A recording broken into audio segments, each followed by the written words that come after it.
Hello, I'm Grace Trafton of The Better Part. Did you know that 1 in 3 Americans is over the age of 50, and that 14.5% of our population is over the age of 65? According to the U.S. Census Bureau, the numbers of seniors are increasing faster than our youth.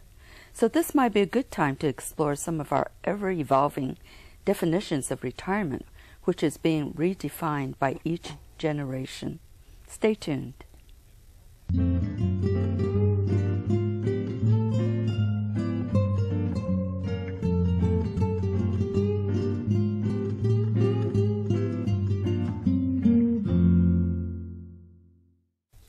Dr. Tracey Wilen is a prominent thought leader on the impact of technology on society, work, and careers. She's been a scholar at Stanford University and has held leadership positions at Apple, HP, Cisco, and the Apollo Group. Dr. Wilen has authored 11 books, including Society 3, How Technology is Transforming Society, Work, and Education. Welcome again, Tracey. So good to see you again. Thank you. Thanks for having me. So you've done a lot of research on technology, changing work, education, and also the position of women and careers. So what has motivated you now to focus on the subject of retirement? Well, you know, Grace, I was contacted by CALA, which is the California Association for Assisted Living. And they said to me, Tracey, in the future, we'd like you to come in and give a speech on how technology is impacting retirement. And I said, why me? And they said, well, you always have a different kind of lens, very holistic, and also you look at things through a technology lens, which I think we appreciate and could use. So I started to look at how retirement is in a digital world, and so that started my investigation. That is a really interesting topic. What kind of research are you doing to prepare? So to prepare, obviously I do a lot of reading and looking at research studies, but I'm actually going out and visiting retirement facilities and communities. I'm talking to a lot of people about their definition of retirement, if there is even a definition of retirement, what it's like to be retired, and just some of their views and concerns, of what it's like today in a digital world to be retired. Now, I know that you started a blog series called Grace Matters, Retirement in the Digital Age. So tell us about this blog. Well, I figured that if I was going to do all this work and research, that I might as well continue to share it. In the old days, we would publish a study at the end or a book. But today we're in a digital world, and so I wanted to create a blog and just continue the dialogue with people so that as I find out things and share things that they can read it, and then also maybe they'll also contact me and share back, what are top of mind issues today, because it's very different today than in the past. Oh, absolutely different. So what are some of your initial findings? Well, at a macro level, I have to say, extreme longevity, which is the fact that we are all living longer. And a lot of us did not expect it. If you think about the reality that all of us in this room and studio today could be living to 100, it's daunting. And I think that changes the landscape for retirement. It's always changed it for careers. And it just changes it now because we have technology accelerating at the same time. And since we are living longer, one of those implications must be financial, isn't that right? Yes. So actually I did a research study a couple of years ago, and I asked over 200 people what it meant to them if they were going to live to 100. And the first thing they said is, if I'm living to 100, I actually have to be able to afford to live to 100. And if I have to afford to live to 100, I may need to work longer or think differently about my finances. So then when I looked at the research from the Federal Reserve, what I shockingly found is that 1/3 of Americans today have no pensions or no financial funds for retirement. So in essence, they really can't afford it. And about 1/4 of us aren't even thinking about planning for retirement or even have a knowledge, a base of what we're going to do financially for retirement. So that to me is a concern. And it's probably at a macro level, another large area that needs to be looked at. Those statistics are really disconcerting. And in addition to the financial issues, there's a big area of concern involving health as we age, because we want to have good quality of life, which involves our health. That's right. And health is a tricky one because there's so many unknowns. This is like the unknown macro concern. How long am I going to live? Am I going to get sick? When am I going to get sick? How am I going to get sick? Am I going to have a fall? Is it dementia? Is it cancer? These are all of the unknowns that we have to think about hand in hand with living longer and also our finances. So this, I would say, health is a big concern, and it's disturbing because it's such an unknown for all of us. Right. Have you found that people are cognizant about how to keep healthy as they age? Well, fortunately, there's more and more proactive work. I mean, I actually just got called from my local hospital and doctors group saying that they wanted to proactively get involved with my health care for longevity. It was just a new program. I wasn't really singled out, but they were trying to reach out to patients to say preventative health is important, and we want to become a part of that. So I also see on the technology front and other areas that preventative health is something that we're trying to be more communicative about. We need to take more responsibility as individuals about it. Good, good. That's very good to know. Now, once we retired, we have all sorts of time on our hands. This, at first glance, is a really good thing because we've been working so hard all our lives. But did you find that excessive time is a concern for some people? Yeah, so that would be like my fourth macro concern that people are talking about, which I didn't initially expect. But when you think about it, as you just noted, it's a big deal. A lot of us, particularly the generation today, have worked or came home and either had social or family, right? That mix. They didn't really explore hobbies. Maybe they had a family trip or, but now all of a sudden they have 24/7 time on your hands. Right. And what are we going to do with that time? If we've been in this sort of like a machine that we understand how to work from 9 to 5 and we understand what to do from 5 to 9, what do we do now when we have 9 to 9? And that's very hard, and it is a concern. How do we fill our time? Is there a large proportion of people who have a problem with excessive time? Well, what I'm seeing is that there's a lot of studies coming out on how emotional concerns about if people aren't socializing, if people aren't active, if people are not utilizing their time in a meaningful way, this can lead to being depressed, homebound, isolated. Right. And so, yes, I think people are trying to think through, particularly the boomer generation, how am I going to design my time in retirement in the future and give some thought to it. Now, hopefully you've also found some really positive aspects of retirement in your research. Tell us about that. Yes, I think that, well, one is technology, that it's, facilitating how we spend our time, quality of life in so many ways. And I hope to come back and talk about that in the future because it's such a big area. The second is medicine. It's accelerated movement in medicine, on how can we cure cancer faster? What are some solutions that we can come up with for someone, for example, who's paralyzed and use robotics to give them a new body and have them move? How can we prolong people's life, staying at home, not having to go into full care facilities? And so I think medicine and technology are very positive areas for us to look at. So let's go back to longevity and how that impacts retirement and the options that we have. Well, that's sort of exciting too, because there are so many options. When I first looked, I said, oh my God, I'm thinking of Seinfeld's parents or a nursing home experience. And then the doors came open to me. There were so many options that people are actually exploring and doing today for retirement. That in itself became just a top-of-mind area for me to look at. And that's exciting because I think that's, again, really the boomer generation, which is saying, I'm going to do this completely different. I really want to grab it by the horns.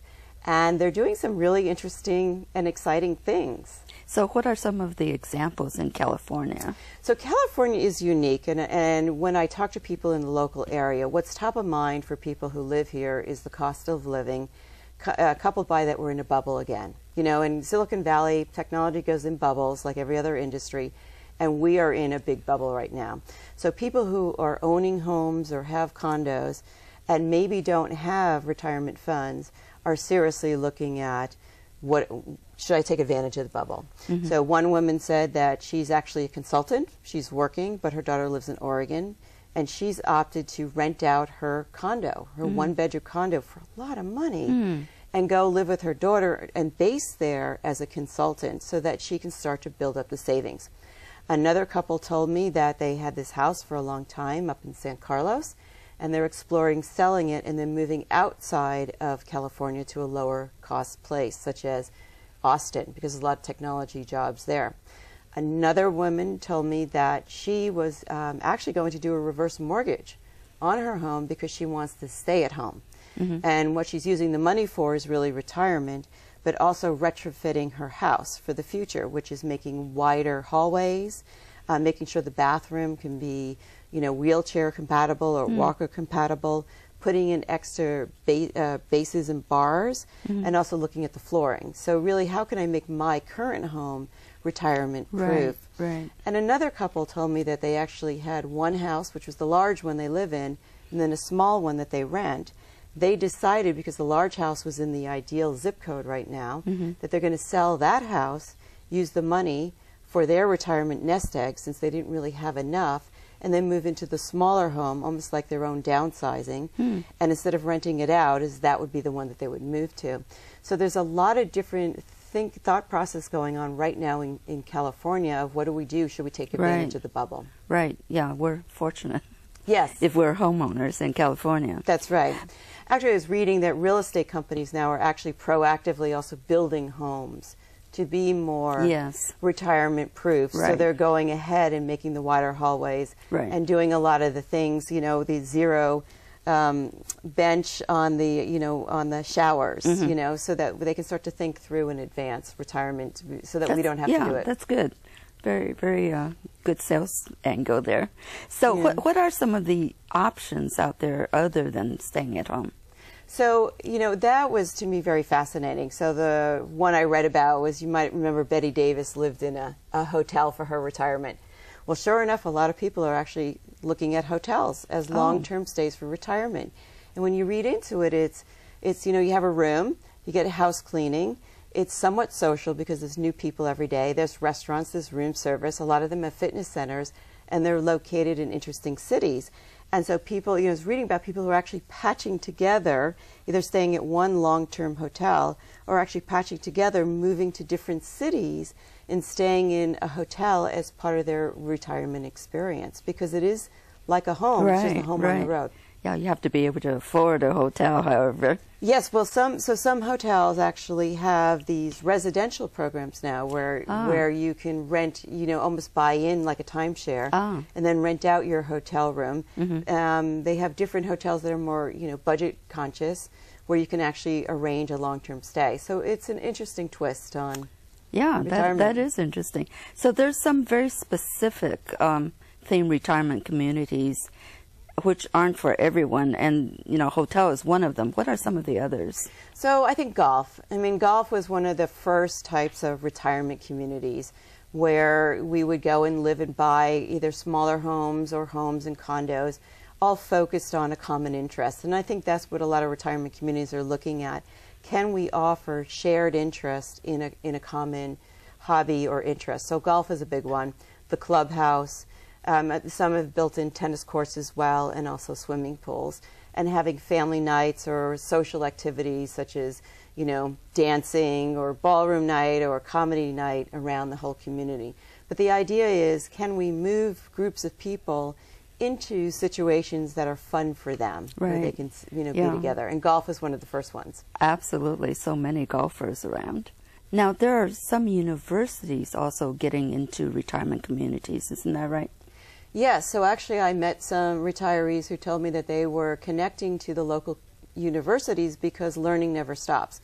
One was very interested in art history, another one was interested in German history because that was her ancestry, others in politics. So then I started to look in our universities getting involved in retirement communities, and there are. Notre Dame, Dartmouth, a lot of these universities are connecting to the local retirement community, offering free courses or different kinds of programs. Even Stanford has a program for retired fellows. Oh, really? Who want to continue to do research. So we're seeing that increasingly universities are realizing that because you're retiring, you're not going to stop learning. Hopefully not. In fact, you have more time now, Right. that you actually might want to pursue Right. some of those interests that you never had time to do before. Right. And so they're starting to open their doors. And I think that's a fascinating area, because I would actually be interested in something like that. Yeah, I think it's very important for retirees to keep mentally active. Yes, and then when you think about it in the class setting, that's very collaborative, and there's a social aspect to Right. it too, and Right. as you say, using your brain. So we're fortunate, living here in Silicon Valley, to have wine country close by. Now that seems like a great place for a wine lover's retirement. Yes, and in fact, I was talking to a retirement community up in our own Santa Rosa, and that was one of the areas they said that a lot of retirees do love wine and food, and had a vision of moving into the Napa area, Sonoma area. And so they built a retirement community up there, and it is attracting many retirees who love food and wine, and it's a common interest because you can go to wineries together, you can go to Right. events together. So as I looked further, I saw that there are many wine countries. They're in Oregon, they're in Texas, there's even New Jersey as a wine country, and that there are communities also starting up there for the same exact reason, finding commonality of people, hobbies, and interests. So you're finding retirement communities in all of these wine areas? Yeah, and that's what's interesting, is because, they're really starting to hone in on what do people like to do with their spare time, where are their hobbies and interests, and can we develop communities of interest around that. Now some retirees just love to travel, and I've heard that some even live full-time or part-time on cruise liners. Yes, that prompted me because my parents actually love to travel. They spend a lot of their retirement time, they're both just reached 80, traveling, and they have taken a lot of cruises over the years. And so they started to investigate, what if we became one of those retirement couples who actually lived on a cruise line? Because they were looking at the costs, and they're saying this is quite efficient because you get a room and board, right? And you get to see new places, and people actually do have their entire retirements on cruise liners. So as an experiment, they did it for 2 months. They booked, and they love international travel as well. So they booked 2 one-month-long trips, starting from the same port, and then they went off for a month, went to the port, and then went on the other experience so that they could see a lot of the world. They said it wasn't for them. They said that some of the things, it gets tedious. It's a lot of time on the water.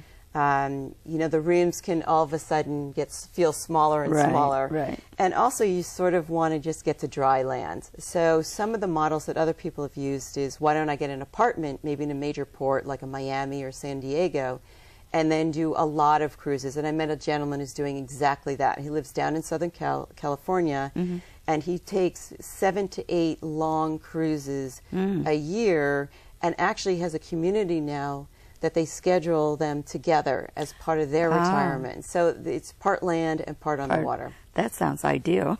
It is, because also when you think about it, there's medical care, and you have your food.